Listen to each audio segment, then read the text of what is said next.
sabda Allah, penaburnya adalah Kristus.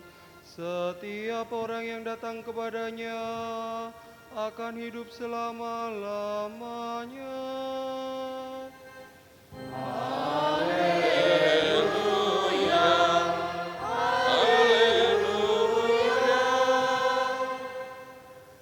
Tuhan bersama-Mu.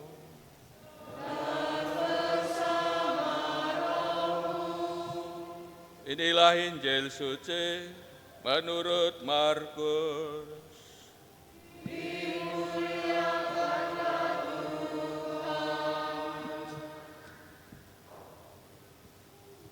Sekali peristiwa Yesus mengajar di hadapan orang banyak, katanya, "Beginilah perumpamaan tentang kerajaan Allah. Ada orang yang menaburkan benih di ladang. Pada malam hari ia tidur, dan pada siang hari ia bangun. Benih itu bertunas dan bertumbuh. Bagaimana terjadinya orang itu tidak tahu.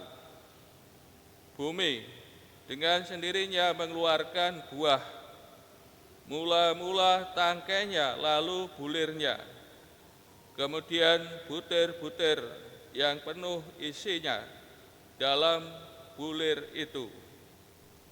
Apabila buah itu sudah cukup masak, orang itu segera menyabit, sebab musim menuai sudah tiba."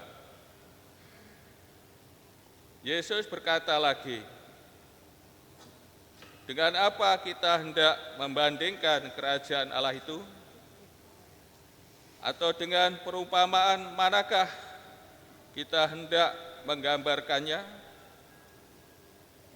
Hal kerajaan itu seumpama biji sesawi yang ditaburkan di tanah. Memang biji itu yang paling kecil di antara segala jenis benih yang ada di bumi. Tetapi apabila ditaburkan, benih itu tumbuh dan menjadi lebih besar daripada segala sayuran yang lain, dan mengeluarkan cabang-cabangnya yang besar, sehingga burung-burung di udara dapat bersarang dalam naungannya." Dalam banyak perumpamaan semacam itu, Yesus memberitakan firman kepada mereka sesuai dengan kemampuan mereka untuk mengerti. Dan tanpa perumpamaan, ia tidak berkata-kata kepada mereka, tetapi kepada murid-muridnya ia menguraikan segala sesuatu secara tersendiri.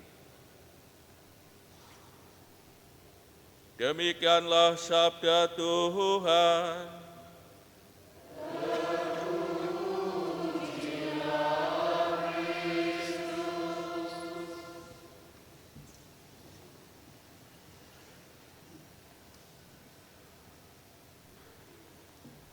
Saudara-saudari yang terkasih, dalam bacaan Injil hari ini kita diajak untuk merenungkan tentang kerajaan Allah. Kerajaan Allah tersembunyi, namun begitu kaya. Dimengerti, didalami, tidak akan habis. Dan yang ditampilkan dari bacaan tadi soal pertumbuhan kerajaan Allah. Dan dalam mengerti bacaan ini kita dibantu, Tuhan Yesus menyampaikan perumpamaan, membantu kita untuk mengerti kerajaan Allah yang diambil dari dunia pertanian, mengenai ajaibnya pertumbuhan benih yang ditabur di tanah dari awal sampai akhir. Dan juga ajaibnya ya, pertumbuhan biji sesawi yang paling kecil di antara jenis sayuran, namun dengan tumbuh ya, menjadi ya, pohon yang besar. Mengenai dunia pertanian kan para saudara ya tidak asing ya.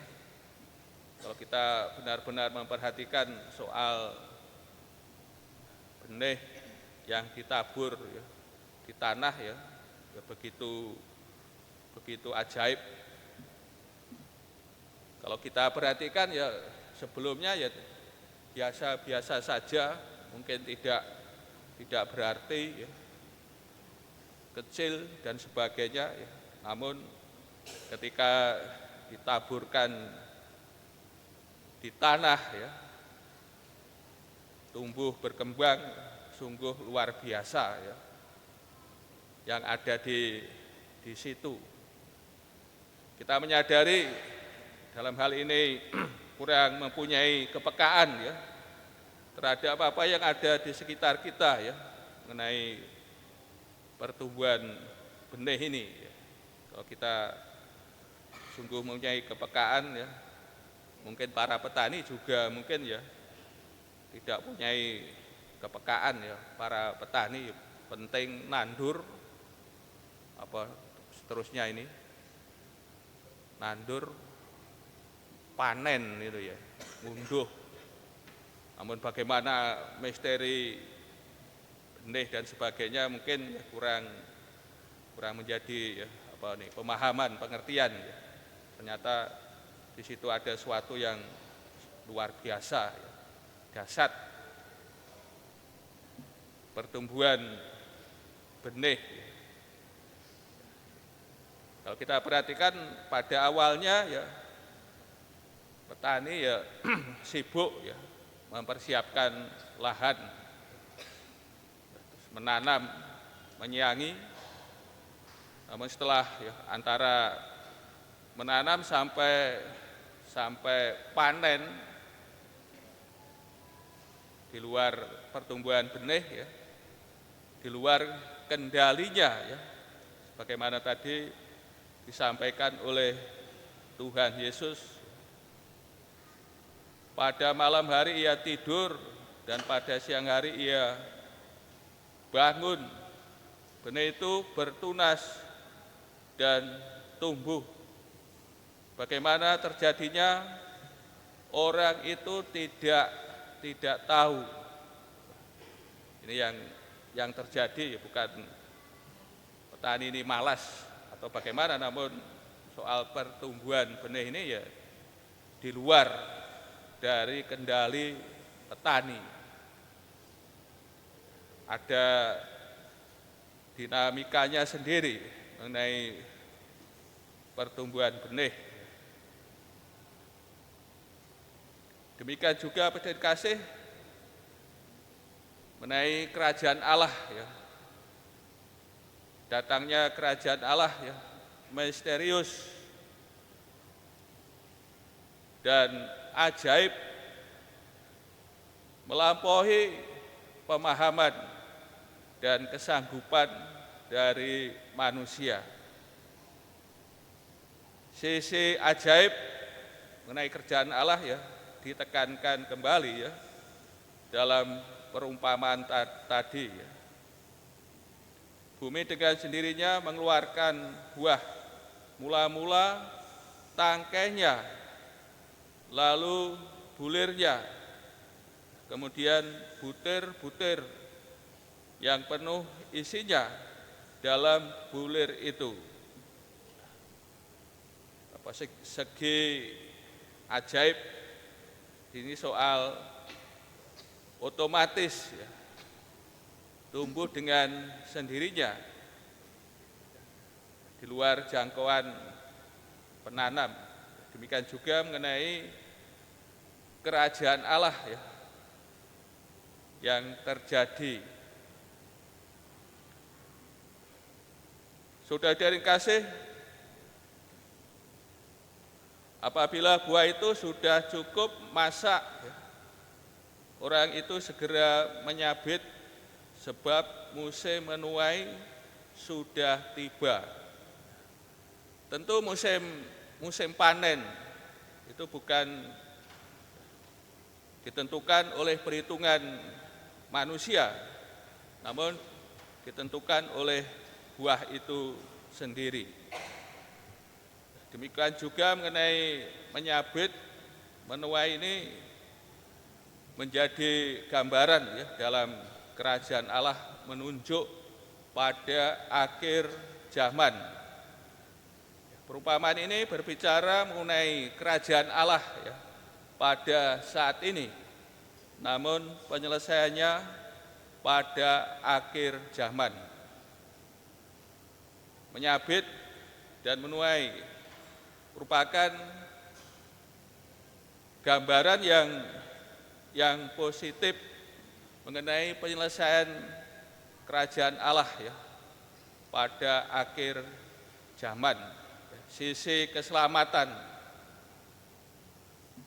dan tentu hal ini ya memberi harapan ya, kepada kita yang menerima warta kerajaan Allah, kita yang telah menerima ya, melalui gambaran menyabit dan menuai, memberi harapan ya, kepada kita yang menerima warta kerajaan Allah.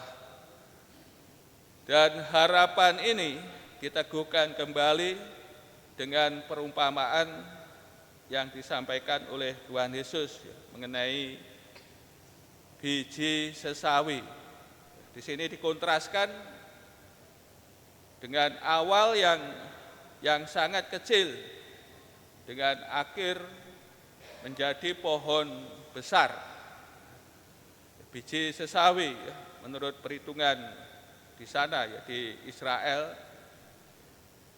1 milimeter kecilnya ini. Dan bila tumbuh ini menjadi pohon yang tingginya bisa 2 sampai 3 meter. Ini soal biji sesawi ini ya. Ya, ini sangat kontras ya, permulaan yang kecil, namun pertumbuhan di akhirnya ya menjadi pohon yang besar. Maka melalui perumpamaan ini kita semua diyakinkan dan hendaknya percaya bahwa kerajaan Allah yang di dunia ini sangat kecil ya, namun pada penyelesaiannya menjadi besar. Dan tadi digambarkan ya,